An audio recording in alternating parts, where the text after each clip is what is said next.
Today I want to talk about changing and growing. You're in this Made to Change series. It's hard to change when you don't understand some of the core things that we're talking about in Christianity. And some of you, you've been following Christ for a long time. Some of you are fairly new to church. You're kind of just kicking the tires, figuring it out.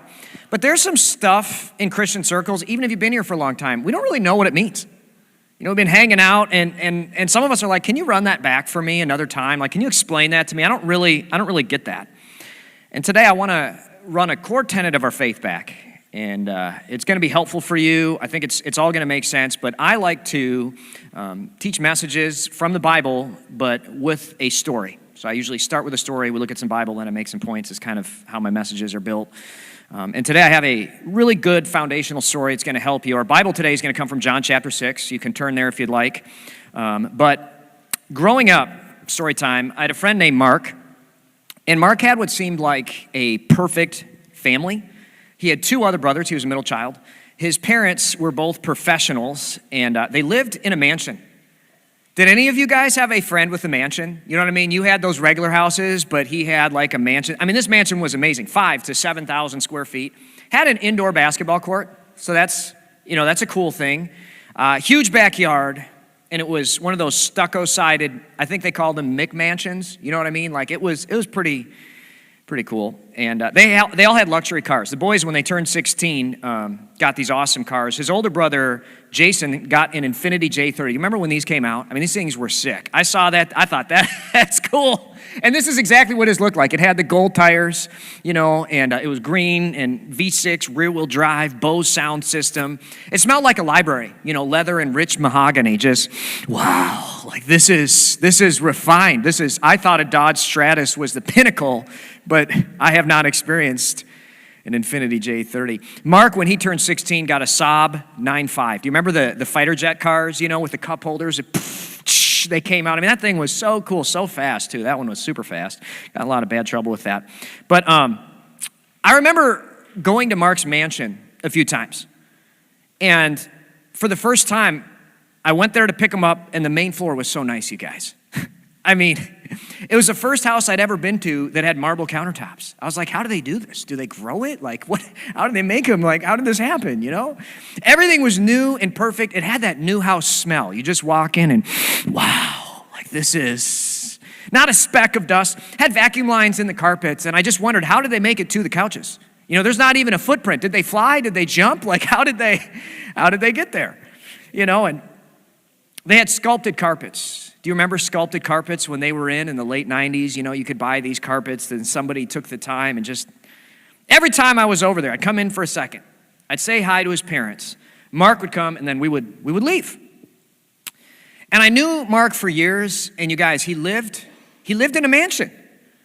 But we never hung out there. And I was like, you guys, is anyone doing the math here? Like, why are we not hanging out in Mark's mansion?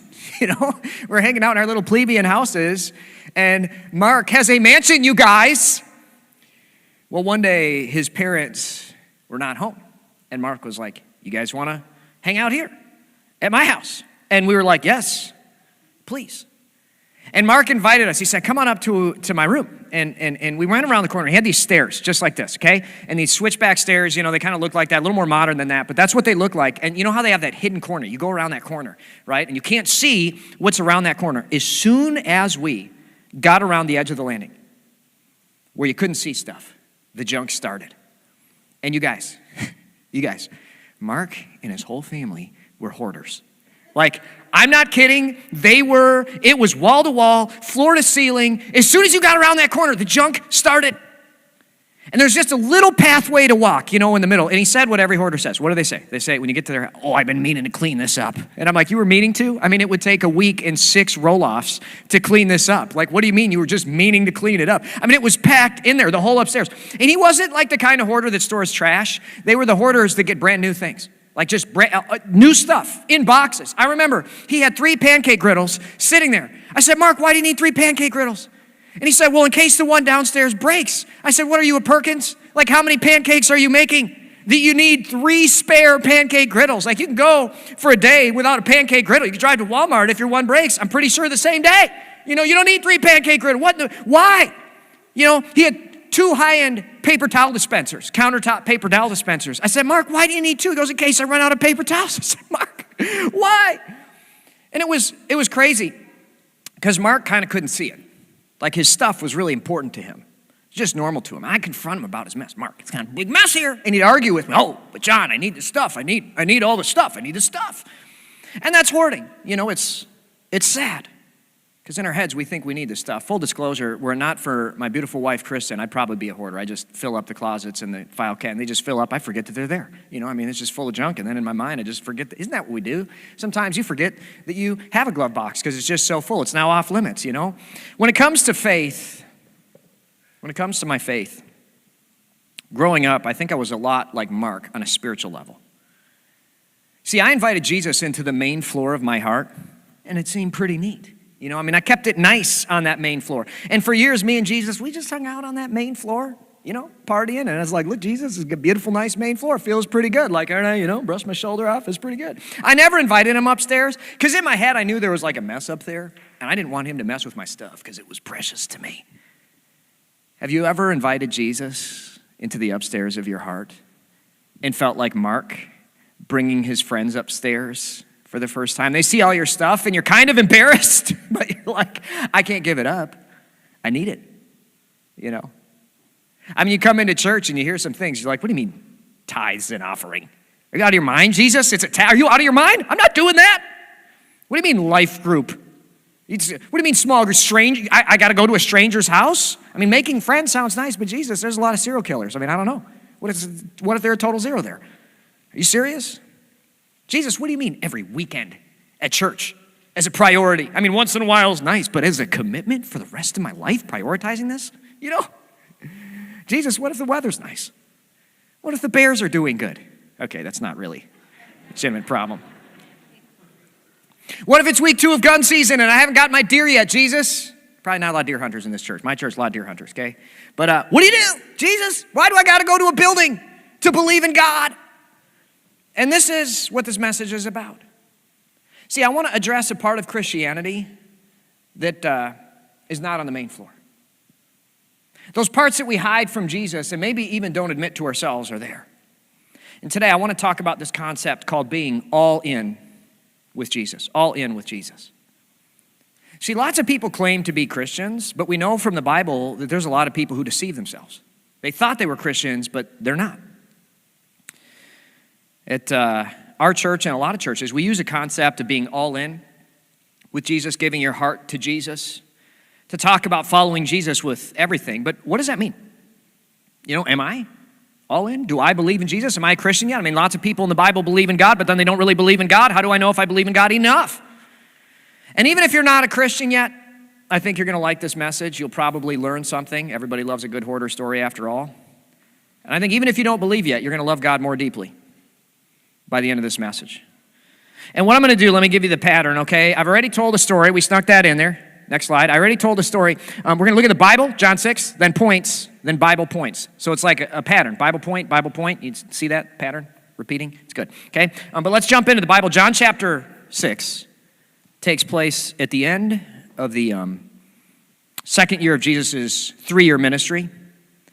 It marks the peak of his rising popularity, and it's the beginning of his real conflict with the government officials of Israel. Jesus, if you're familiar with the story, if you're not, no worries. He fed 5,000 people with a kid's Lunchable, essentially. It was 5 barley loaves and 2 fishes. And some of you are like, Pastor John, why does a kid, I mean, is he carbo loading? Why does he need 5? Did his mom pack him 5 loaves of bread? That's a lot of bread. It's a lot of bread. A barley loaf is like a glorified cracker. And then the fishes of that day for the kid would have been like a smoked sardine equivalent. So it really is like a kid's Lunchable, very small. If you've ever wondered, that's the deal. And Jesus, he goes up to this group of 5,000 people, takes kids' Lunchable, starts breaking up the barley loaves, the crackers, and he just doesn't run out of food. He feeds them all. In that day and age, food was the most expensive thing. It was a big deal. And many of the people had never had the sensation of being full. They'd never been there. So it was like a big deal. I mean, this is amazing. They're partying. And the disciples, most of them except for Peter, are teenagers. And he's like, man, they got to go to bed. Like, you guys got to go out on the boat, you go to bed. But Jesus stays back. He's partying with everybody around the bonfires. You know, everybody's excited because they just had a feast. They've never been full. It was legit. The disciples are out in the middle of the lake, the Sea of Galilee. It's really the Lake of Galilee. It's like a big lake. And a storm comes. And Jesus walks on the water. He calms that storm. It's pretty cool. One word, peace, be still. The disciples are like, whoa, it's amazing. Now, the 5,000 that he just fed, they're like, that was lit. I like food that's free, because it was expensive. We got to eat for free. And they're like, you know what? Let's go to church again. Like, I'm getting some cool stuff out of this. You ever been to church? You get something cool. You're like, you're new to it, but you're like, that was cool. I like that, Pastor Daniel. I'm going to come back next week. So they follow Jesus to the other side of the lake. And they meet Jesus as he lands, as he makes landfall. And in John 6:26, Jesus sees them and he says, I tell you the truth. Let's be honest. You want to be with me because I fed you, not because you understood the miraculous signs. And what's he doing? He's saying, you guys are kind of like Mark with your big house. We've been hanging out on the main floor, and you think you're good, right? Jesus, come on in. We like you. We went to church with you, and it's all good. And they think their hearts look good. I'm a good person. Come to church, feels good, looks good. But they've got a mess on the second floor. And they're only letting Jesus onto the main floor, eating the snacks, getting fed, experiencing the miracles. And Jesus sees their hearts, and he says, hey, let's go upstairs. You guys are not all in with me yet. But they don't want Jesus to see their mess. And he confronts them about their motives, and they don't like that one bit. And to me, I just want to give you a definition. The second level with Jesus, it means church and Jesus are no longer about your life just getting better and happier. And I think for a long time, we come to church and it's about getting better and happier. Oh, my marriage is getting better. We did that series on this thing and it was cool and got a little bit better, a little upgrade. That's cool. But the second level is where you say, Jesus, I want my life to be holier and more God-honoring. Like that's the big desire, right? And there's two levels. In fact, there's three. We'll get to the third one in a little bit. But it's saying, Jesus, I don't just believe in you because I want to go to heaven. I believe you and I follow you because I love you. And I'm willing to rearrange my life for you. That's second level faith. Jesus calls out the crowds saying, hey, y'all, you 5,000 people. It's cool we're hanging out. You're not all in yet, though. And they try to save face. Verse 28, what do they say? They replied, we want to perform God's works too. What should we do? Jesus, we are too. All in. What do you mean we're not? Jesus, we love you. We want to perform God's works. And you know what? You don't need to go upstairs. These are not the droids you're looking for. It's all good. It's all good down here. We believe in you. We trust in you. We serve you. We want to perform the holy works with you, Jesus. We're Christians. And Jesus answered to them, this is the only work God wants from you. Believe in the one. And you'll notice I highlighted he has sent. See that? That's a big deal. Jesus is saying, believe in the one who's he has sent. It's God. Jesus is saying, God has sent me. I'm speaking with the authority of God, which is kind of a big claim, not a little claim, big claim. And Jesus is getting up in their grill. He's saying, I'm not just saying that you're not all in as some dude. I'm actually sent from God. I'm the one that God has sent. I speak with the authority of God himself. And now they're a little off kilter. Verse 30, it says, they answered, well, show us a miraculous sign if you want us to believe. What can you do? And I love this. Isn't this where a lot of us are with God?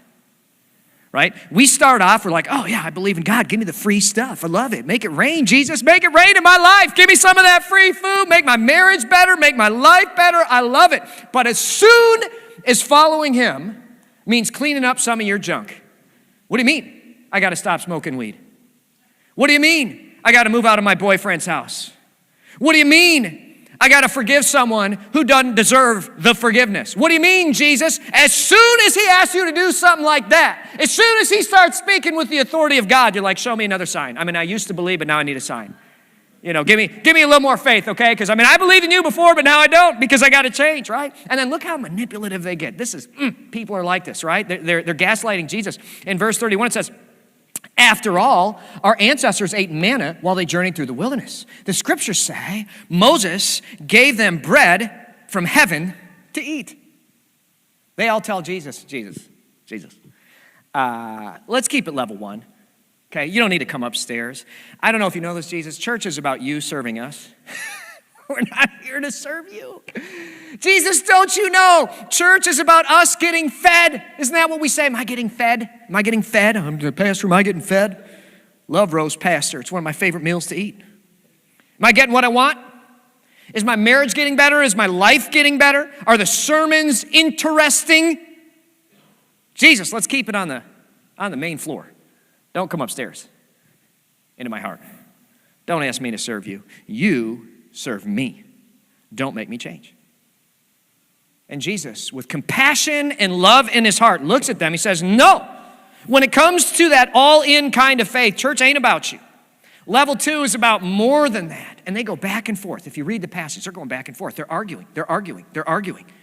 Jesus, feed us. Jesus, take care of us. Jesus, bless us. We want to keep it level 1. That's where we want to stay. Isn't that good enough? I believe in you.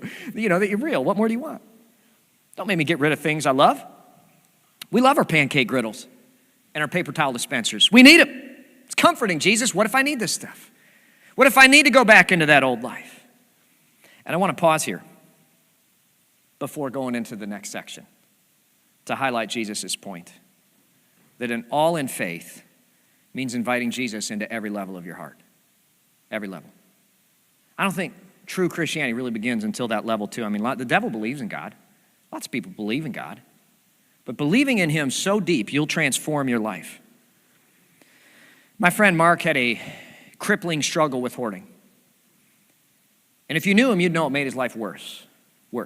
Deep down, he was embarrassed of it. But do you know what his greatest desire was? For more stuff. Isn't that weird? Teenage boy, he'd show up to hang out with us, and he had like a home goods catalog. This was before Amazon. Look at this stuff that I want. What a weirdo. But he always wanted more stuff. If I'd been a better friend with greater influence, I'd been like, Mark, you gotta stop buying stuff. I would have confronted him, told him no more. But I think the crowds, the 5,000, they really were like Mark. They wanted more stuff. They were coming to Jesus for more stuff. And Jesus was like, no, that's not what you need. It's not what I'm giving you. I love you enough to tell you, we got to clean out that upstairs. And they were ticked because they were spiritual hoarders of sin. Their sin was precious to them. It was their junk. Jesus, I need this. Have you ever felt that way about part of your old life? I need this, Jesus. I mean, you don't understand. I need this. This is my thing. You know, they weren't all in. When it comes to us, faith in church, there's more than just one level. At first, there is a cognitive belief. And that's pretty easy, right? I don't have enough faith. I come from a long line of atheists and Buddhists. I don't have enough faith to follow the religion of atheism. You know why? Something doesn't come from nothing. Because of science, because of data. It's obvious God's real. It's basic level 1 faith. You start to believe this stuff, and it's good. You look good. Jesus is on the main level in your house. It's like, hey, this is good. I'm getting some upgrades. And you would say, I am a Christian. Yeah, I believe in God. I'm a Christian. And lots of people do this for a while. They think they're Christians. They act like Christians, but they're not actually all in. And this is why Jesus pushes the crowds. This is why he gets all up in their grills. Second level, this is where you come upstairs. Jesus sees your stuff, and it gets difficult. The rubber meets the road here because you got to choose. Am I going to clean it out? I'm going to let him help me clean it out, or am I going to just send him back downstairs? What do you mean? I can't live selfish just for me, Jesus. What do you mean I can't have boxes and boxes of unforgiveness? What do you mean I can't waste my life in neutral, not going anywhere in a dead-end job because, whatever? What do you mean I need to love others more than I love myself? What do you mean I should give generously? Jesus, I don't want to do that. It's easy to cognitively believe in God. That's main level, looks good faith. Easy. Oh yeah, I believe in God, always have, always will. I was raised in church. Born in the CRC. I'm good. I'm a good kid, good Christian, went to Calvin College. I'm as good as they come. I've always believed. It's easy to cognitively believe in God. That's main level, looks good kind of Christian. Oh yeah, I believe in God, always have, always will. It's another thing to trust God so much that you organize your life around his teachings. You and Jesus go upstairs and you get the roll off and you say, Jesus, you can take it all. I trust you with all of it. My life is yours. Clean it out. And Jesus teaches this concept, and the crowd is incensed because Jesus came upstairs and pointed out their junk. And they're deciding what they're going to do. And you can study this at home. I made this little chart of the trajectory of their faith, okay? And I want you to see this. They start off in verse 24, they're seeking God. And that's a fun phase. You come in, you're seeking God, you're growing, you're learning. Wow, I didn't know about this. I can have a relationship with God where he loves me. It's amazing. And then in verse 41, they start bargaining with God. You're bargained with God? Okay, God, I love you so much. You can have all this stuff, but just this one little area. Okay, I'll give you this, and then you give me that little exception. Is that cool? Is that cool? Can we do that? You try to bargain. And then in verse 52, what do? They start fighting with God straight up, like bobbing and weaving. You ever gotten 3 rounds with Jesus? It's exhausting, right? Because he wins. He's got a good hard punch. You're sitting there, you're telling Jesus, if you don't do this thing that I want you to do, I'm out. I'm leaving. And that's the last thing. In verse 66, they kick Jesus out. Jesus, we're done. And this is the trajectory of a lot of people with Jesus who never get past level 1. There's a bunch of people in that 5,000 who thought they were Christians. Oh, I believe in God. I love him so much. And then they desert him. And then they leave him. It's level 1 faith. You come to church for a while, you experience some goodness. He points out some junk upstairs that you're attached to. He doesn't answer a prayer. Maybe you lose a custody battle. Something that you do comes into conflict with who he is. And you start bargaining, and then you start fighting, and then you leave. Where is Jesus for you right now? For some of you, he's in your living room, and that's great.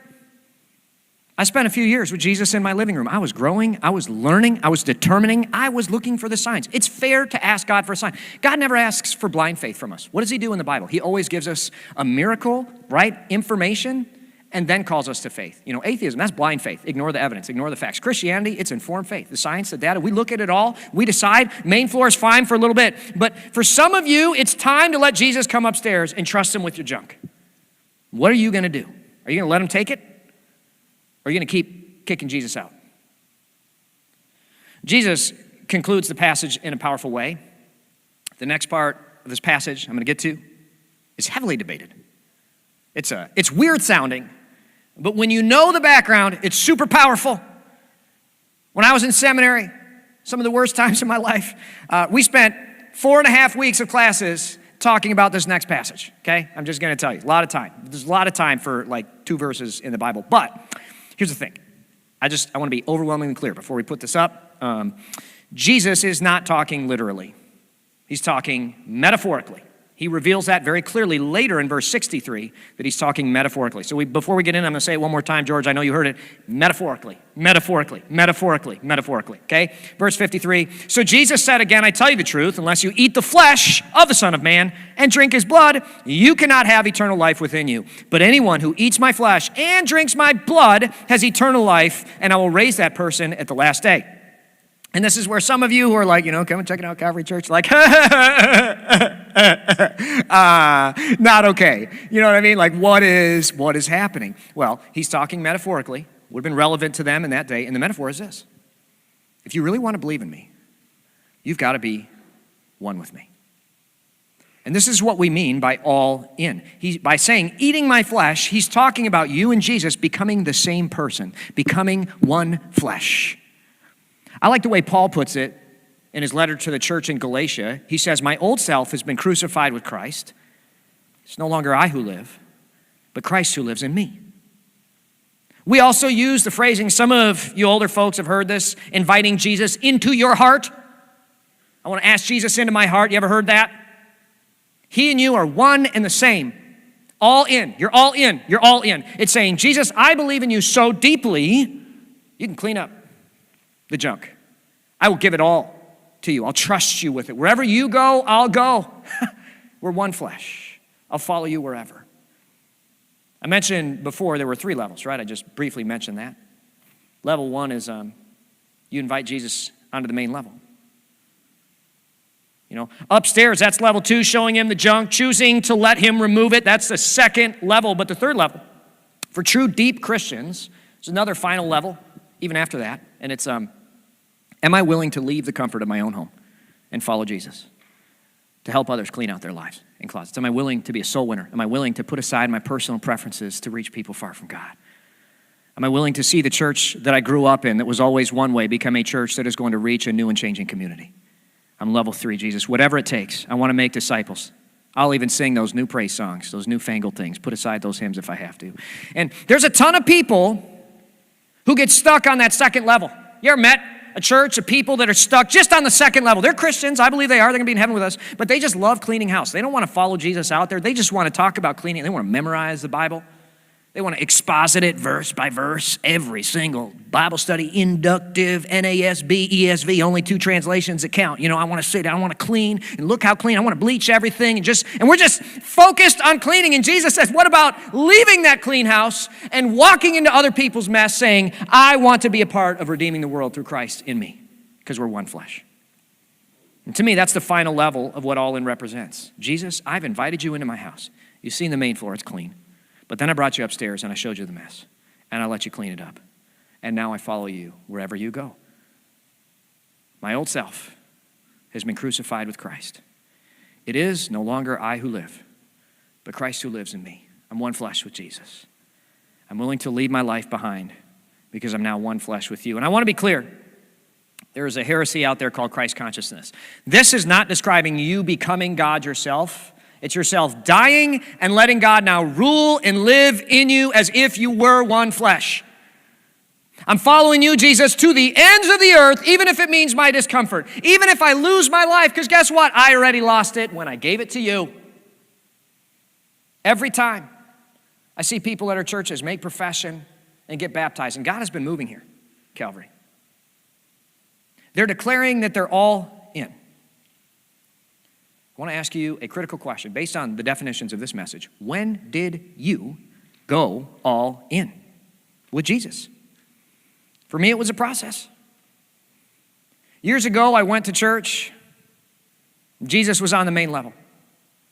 And I was a basic Christian, right? I had atheist and Buddhist extended families, and I realized I don't have enough faith to follow the religion of atheism. Obviously, God exists, right? I'm not a lemming. Can't believe in that dogma of atheism. I thought that Jesus had everything, but little by little, he began to reveal more junk to me as we went upstairs.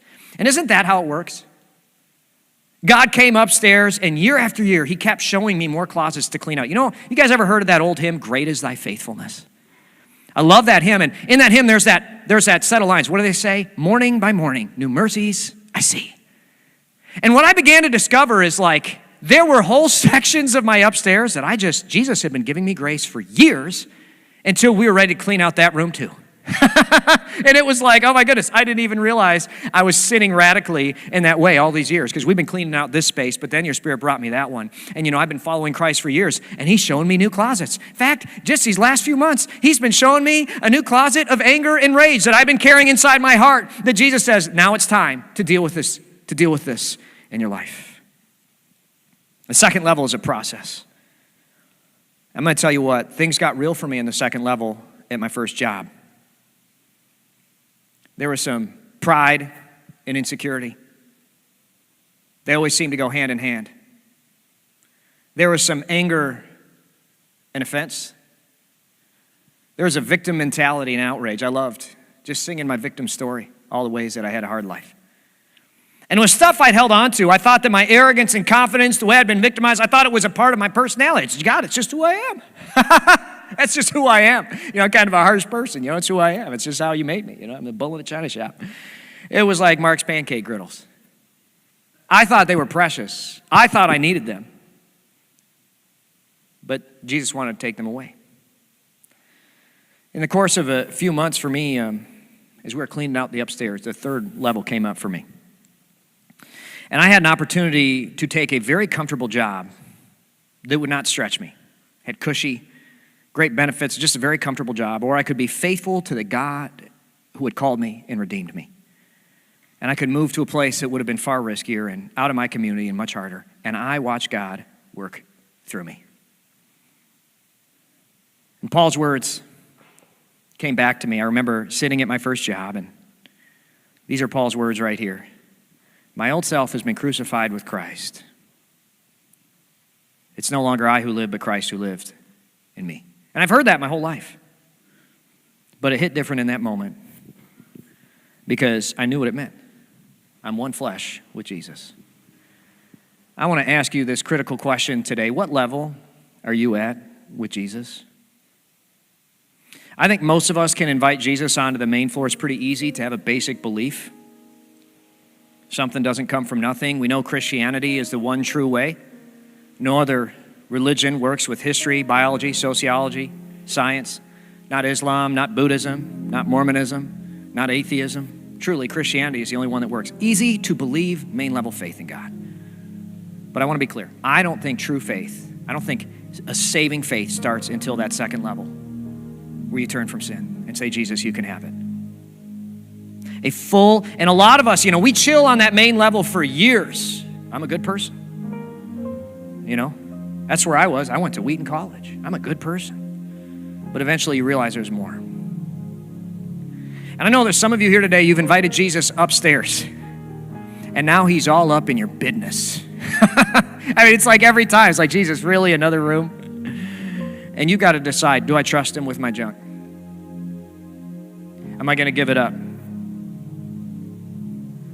And the disciples had to ask the same question. Some of you are familiar with the passage in John 6 and verse 66. It says, at this point, many of the disciples turned and deserted him. Throughout all time, there are disciples, they follow Jesus, main level faith for a little bit, and when the rubber meets the road, they thought they believed, but they didn't. They leave. And I love this next part, verse 67. Jesus turned to the 12 and asked, are you also going to leave? And this is the moment where they had to decide, who is Jesus going to be to me?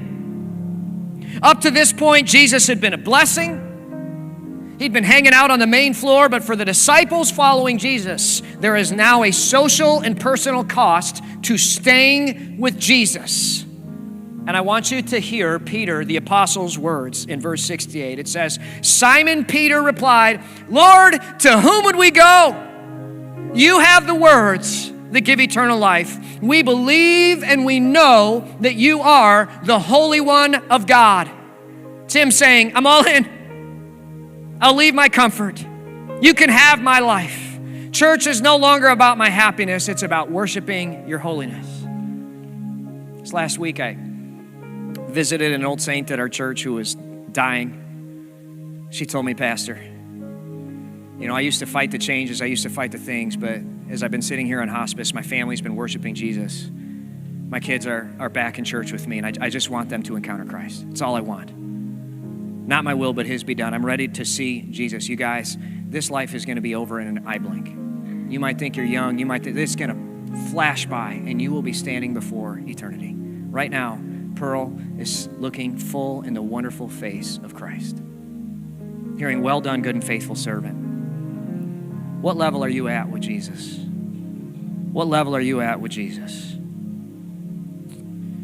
Today we're going to end with a old church tradition called communion. Some of you are familiar with it. Some of you, you grew up in churches where you do it every Sunday. At this church, we do it the first Sunday of every month. But I want to explain to you what communion is. Communion is a way of affirming Galatians 2:20. My old self has been crucified with Christ. It is no longer I who live, but Christ who lives in me. I'm one flesh with Jesus. I'm all in with him. I think communion is for people who say, I'm level 2 or after. Jesus, I'm ready to turn from my sin. You clean out. Doesn't mean that the upstairs is perfect. I still got issues. I still got problems. But I come to the table knowing that just as I am, without one plea, the grace of Jesus is sufficient as we clean out the upstairs. I'm all in. I'm ready to turn from it all. Jesus, any room you point out, I'm going to give it to you. It's easy to believe in Jesus. It's hard to let him transform your life. And it's hardest to leave the comfort of that life for his holy mission. But that's all in faith. And what communion is to me, it's an oath or promise that says, Jesus, forgive me, clean me, wash me. You can come upstairs. I'm all in with you. You can have every part of it. And listen, okay? Paul says to that same church, he says, don't take communion lightly. He says people ought to examine themselves because this represents a promise to God. My life, it's one flesh with you. If you're not ready, there's no judgment. This is between you and God. Don't make promises that you're not ready to keep. It doesn't mean you got to be perfect, but it means, Jesus, I'm letting you upstairs in my life. And some of you here today, this message, it's the first time that you've had clarity that you're a level 1 Christian. and you're like, Pastor, I want to take it to the next level. Good news, you can. It's a decision that you make. I was 15 years old at Teens for Christ camp, and I realized, man, I believe in God, but I haven't made him Lord. It's a decision you make, saying, Jesus, you have my life. Like, I can't keep living this way. I want a greater purpose. I'm ready for the greater purpose. I invite you into the upstairs. Let's clean it up. I trust you with it all. I'm ready to let go. That just begins right now. And for some of you, this will be the first time you will legitimately take communion as a follower of Christ, turning from your sins, saying, Jesus, you can have my whole life. If you're not ready, that's fine. But I invite all who are ready, some for the very first time, to say, Jesus, I give you my life. It's yours.